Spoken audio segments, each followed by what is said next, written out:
G'day, Jason Fox here, and today I've got Rachel Green in the studios, and Rachel's an emotional intelligence coach and professional speaker.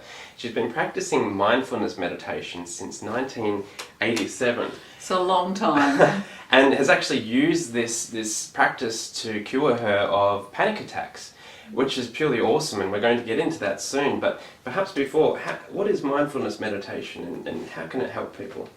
Mindfulness meditation is a way of coming into the present moment. So it's to make sure that instead of worrying about what's going to happen, like the future exam or the future job interview, that you actually are right here, right now, in the present moment, non-judgmentally, just being aware of all your senses and concentrating on what you're actually doing 100% fully.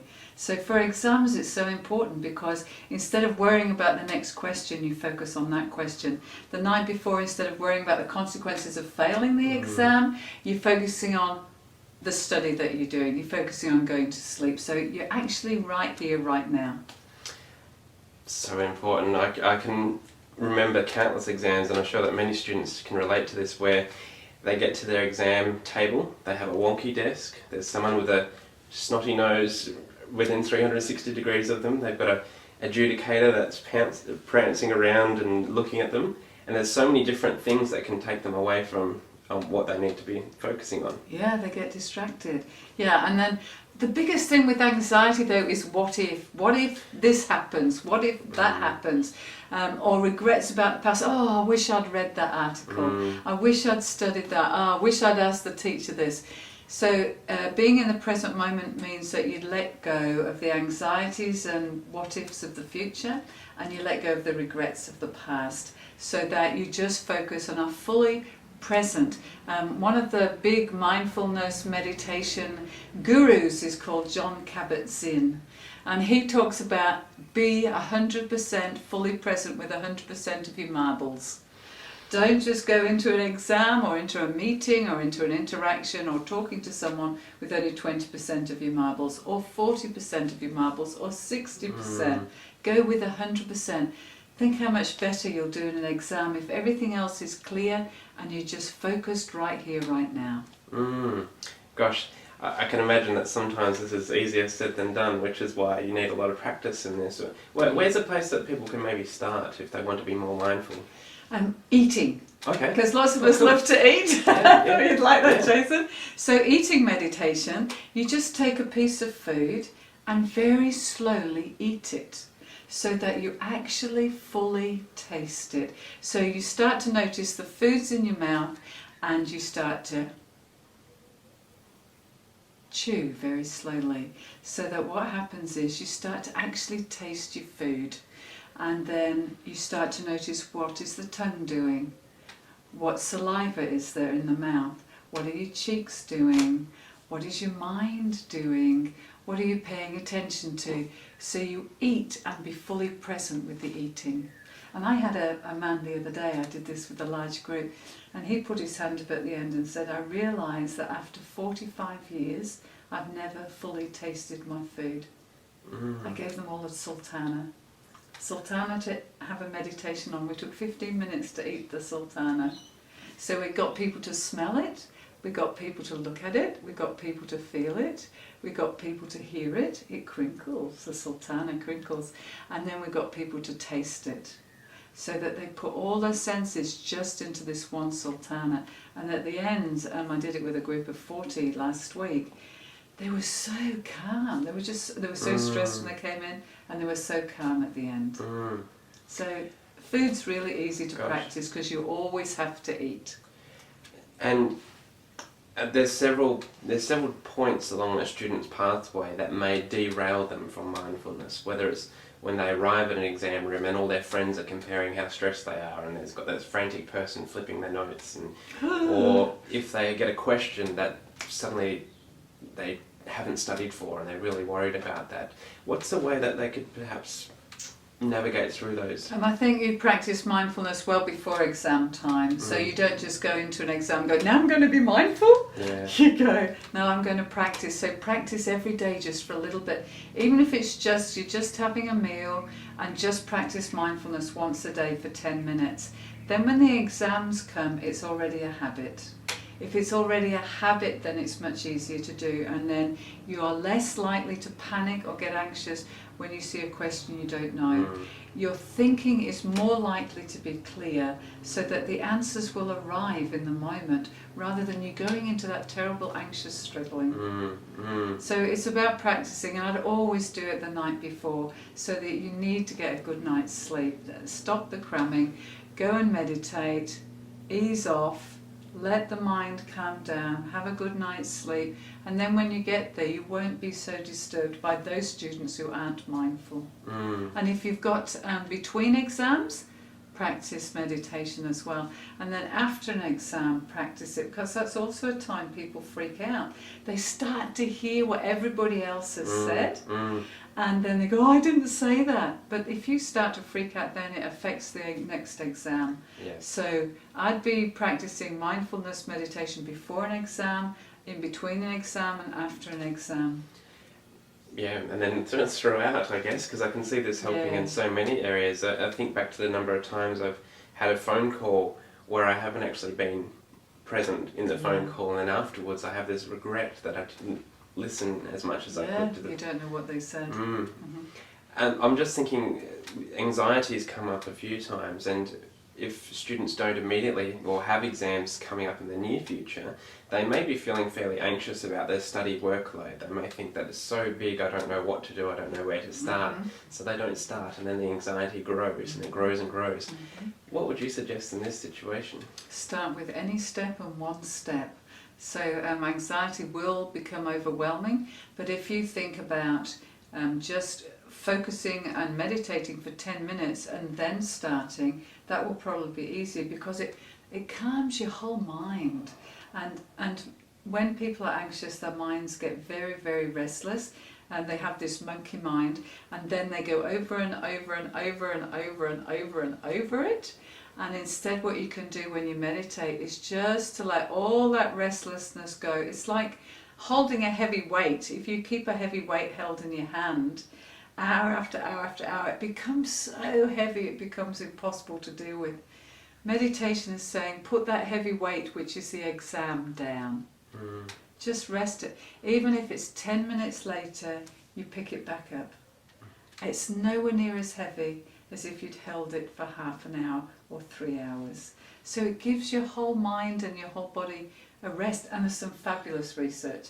So there's lots and lots of neuroscientific research being done at the moment on mindfulness meditation.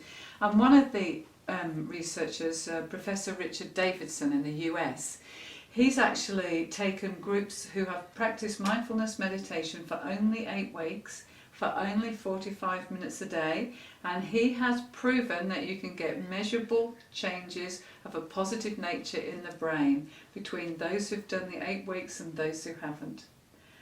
It's just quite astounding. And they've also shown by injecting people with flu that those who have meditated for that 8-week period have a stronger immune system than those who don't.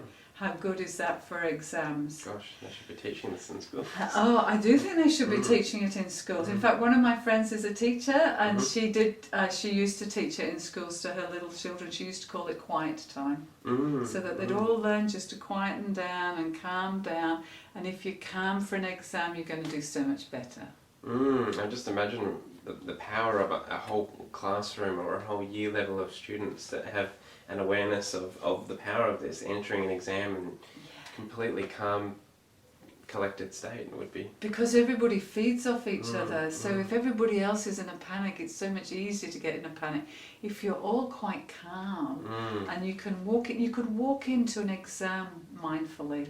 You could just go, I notice my foot on the floor, I notice this foot on the floor, I notice this foot on the floor, and this foot on the floor. Just go into your senses and let the past go and the future go, and just notice, and then sit on your chair mindfully. Notice how you're sitting, where your back is, where your hands are. So you just bring yourself into your senses in the present moment, and then the exam will be easier. Wow, gosh. And that's how I cured myself of panic attacks. Yeah. I used to sit there and I used to actually notice my breath. I'd have panic attacks, particularly at 3 o'clock in the morning. So I'd get up and I'd sit and I'd just notice the anxiety. I actually just noticed it and became mindful of the anxiety. And I noticed it got worse and then it got better. So it arises and then it fades away. And you can use the breath to do the same thing. You can just sit there and go, well, I just noticed that I'm breathing in. And you don't have to take a huge breath. Your breath is already moving your body without you doing anything. So don't change your breathing. Just simply be with it. Just notice it going in and notice it going out. That's really cool. Mindfully breathing in and mindfully breathing out. Breath in and breath out. That's all you have to do. You don't have to change the breath. It's funny because I always have this impression that you have to, do this so deep breath. Yeah. No, the breath is moving your body every day, every minute. Otherwise, you're not listening to this video. Yeah. So if you're breathing, your breath does it automatically. Just be with the breath. Notice the breath. Don't see you've done a deep breath again. That's right. Just try not to breathe. No, you're breathing already. I know. You don't have to make it harder. Yeah. No, you can concentrate. Okay, so fine. just go back to just allowing the breath to come in and then allowing the breath to go out. So you can. You can do it better than you Jason, can imagine let when me you've tell got an you. exam. But it's brilliant. So you don't have to go. Because I've done yoga before, and they're very disciplined on the breath, and sometimes it's breathe in through one nostril, breathe out through the other, and there's all these. Well, you can do that if you want to, but you don't have to, Okay. because every time you go, you're tensing. Can you not see that in your body? That's actually tense. You don't want to be more tense. So this is about not doing anything. It's about just being with whatever is there, just staying with it, allowing it, being there, non-judgmentally, in the present moment, as it is right now. Instead of attempting to resist it. Yeah, Okay. and alter it and do something and complain about it and 'Cause not that like it and think your breath should be slower or faster we're or not doing it higher right. or No, just allow yourself to be here right now with whatever is happening. Great. And so this helped you to cure yourself of the panic attacks, and you've got Totally. 4 degrees as well, so you've been able to use this to... I've worked out exams. Yeah. So I would often, before any difficult situation, whether it's an exam, whether it's public speaking, whether it's going to a difficult meeting, whether it's talking to somebody who I find a little hard, I'll often meditate first, and then I calm down, my mind is clear, and then I can do whatever I need to do without taking anxiety into it.